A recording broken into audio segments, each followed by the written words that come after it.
Une fois par an, nous tenons ce congrès après notre Assemblée Générale afin d'échanger avec notre ministère, notre ministre. Et sachez que je suis extrêmement ravi et honoré, Madame la Ministre, de vous compter pour la première fois parmi nous. Je sais que votre calendrier est chargé. Les projets que vous portez sont au centre d'une véritable révolution et nous engagent pour l'avenir. Je parle plus précisément de la transition énergétique, de la conférence bancaire, vous avez tout à l'heure, et de la fiscalité écologique, et j'en passe. Bien entendu, dans vos priorités, je sais qu'il y a aussi une loi importante, la loi biodiversité. Avant de vous dire un mot de chacun de ces sujets importants de l'année, je souhaite d'abord vous présenter rapidement notre réseau associatif. Le réseau associatif pêche avec un peu plus de 1 300 000 adhérents et comme j'aime à le souligner, le second de France après le football. C'est de circonstance aujourd'hui, 14 fédérations départementales, dont 2 ultramarines, la Réunion et Saint-Pierre-et-Miquelon, et puis quelques 4000 associations agréées et 40 000 bénévoles. La pêche de loisirs que nous représentons, c'est une contribution de un peu plus de 2 milliards d'euros à la richesse nationale, 40 000 bénévoles actifs œuvrant pour le loisir et les écosystèmes, soit l'équivalent de 3500 équivalents de temps plein. La pêche, c'est aussi un regroupement de toutes les catégories socio-professionnelles, un loisir ouvert et démocratique, une activité que nous voulons maintenir populaire. Le réseau de pêche, c'est aussi plus de 100 000 citoyens qui bénéficient d'une sensibilisation à l'environnement. Un groupe d'études pêche existe de longue date à l'Assemblée nationale par la volonté de Jean-Louis Bianco, que j'ai grand plaisir à remercier. Nous travaillons également avec le groupe d'études pêche au Sénat, et je remercie d'ailleurs M. le député Jean-Michel Clément, président du groupe pêche à l'Assemblée nationale, et Madame la sénatrice Michèle André, vice-présidente du groupe d'études pêche au Sénat. Cette année a été marquée par plusieurs dossiers importants pour notre réseau, et j'en profite pour vous dire que nous travaillons régulièrement et efficacement avec les services de votre ministère, que nous sommes globalement bien représentés dans toutes les instances qui nous concernent. Donc, récemment, nous avons pris le temps nécessaire avec Jean-Louis Bianco et Jean-Marc Michel, que nous avons rencontrés, qui se sont montrés à l'écoute de nos préoccupations. J'y reviendrai dans un instant. Je souhaite tout d'abord évoquer la loi biodiversité. Notre position sur cette loi est claire, elle est stabilisée depuis un moment d'ailleurs, et nous saluons avec conviction tous les efforts entrepris pour améliorer les outils, les concepts et les principes favorisant la biodiversité. Pour cela ne vous surprendra guère, nous avons également salué la consécration des services rendus par la nature et les services écosystémiques. Nous avons sérieusement travaillé avec vos services sur de nombreux amendements. Comme vous le savez, nous avons une vision largement partagée sur les propositions qui ont été soumises aux parlementaires. Nous cherchons à faciliter la vie de nos gardes bénévoles et le fonctionnement de nos associations. Nous souhaitons vivement que vous puissiez nous accompagner dans cette démarche. Sur le fond du projet de loi présent, les grandes orientations du projet de loi biodiversité sont largement partagées par la Fédération nationale de la pêche, notamment la recherche d'une meilleure efficacité de la consultation et de la décision publique. Permettez-moi de m'arrêter un instant sur la future agence de la biodiversité. À l'occasion de notre dernier congrès, j'attirai l'attention de la ministre de l'écologie de l'époque sur quelques-unes de nos inquiétudes. À l'origine, nous avons émis des doutes, des craintes et des interrogations, pour ne pas dire plus. Nous ne pouvons soutenir une remise en cause de l'architecture globale de la politique de l'eau qui a largement fait ses preuves.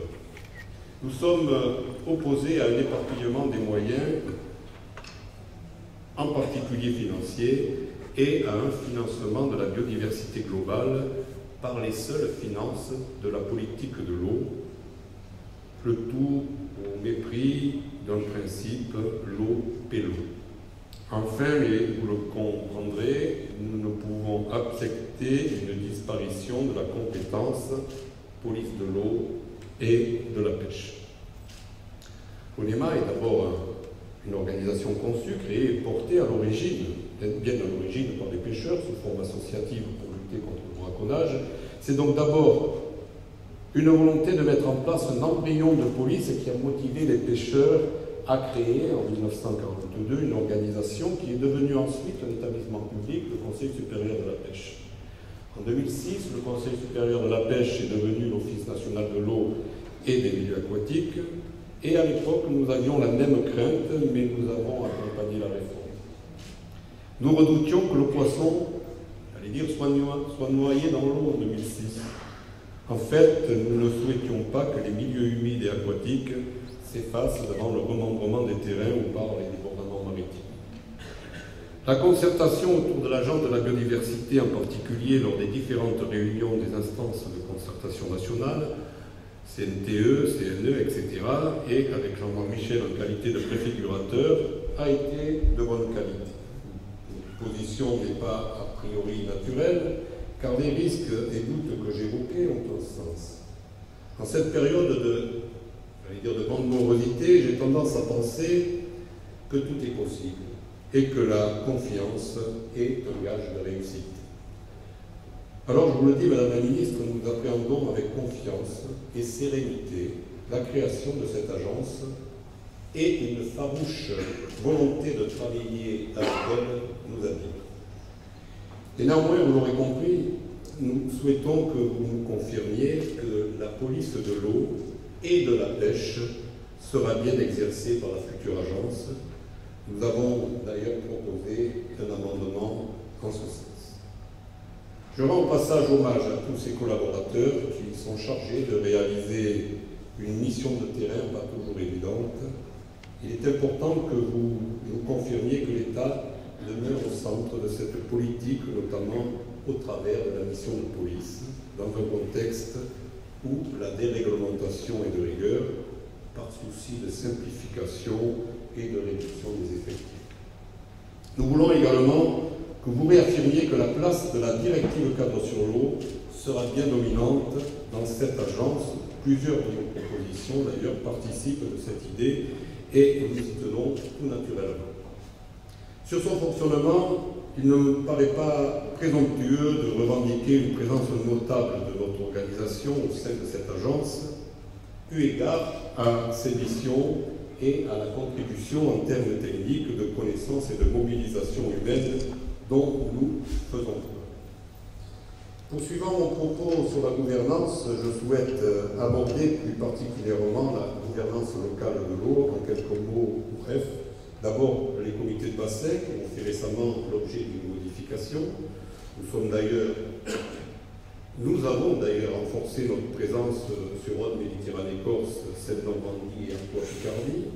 Un consensus semble se dégager sur la Garonne et nous attendons votre arbitrage sur Loire-Bretagne. Sur ces deux bassins stratégiques, nous souhaitons ardemment que le président de l'association migrateur puisse siéger dans ce Parlement local de l'eau. L'enjeu des migrateurs, de la continuité écologique et des espèces emblématiques, notamment sur la Bretagne, mérite votre soutien.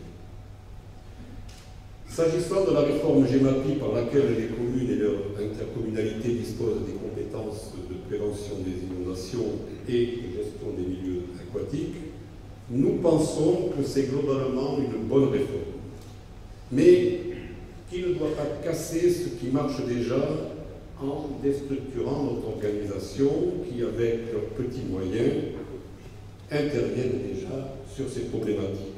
D'autre part, et surtout, je crois que la compétence qui nous est dévolue par la loi pour la gestion de la biodiversité ne doit pas être démantelée dans le cadre de la loi biodiversité. Alors, je vois arriver des amendements visant à donner une compétence gestion de la biodiversité aquatique aux EPTB, et je me prends à penser que la réforme GEMAPI a d'abord été guidée par le souci de prévenir les inondations et de faire émerger une maîtrise d'ouvrage en termes de travaux et d'entretien. La gestion de la biodiversité aquatique est déjà prise en charge par nos soins. Nous avons toujours su répondre présent sur ce point.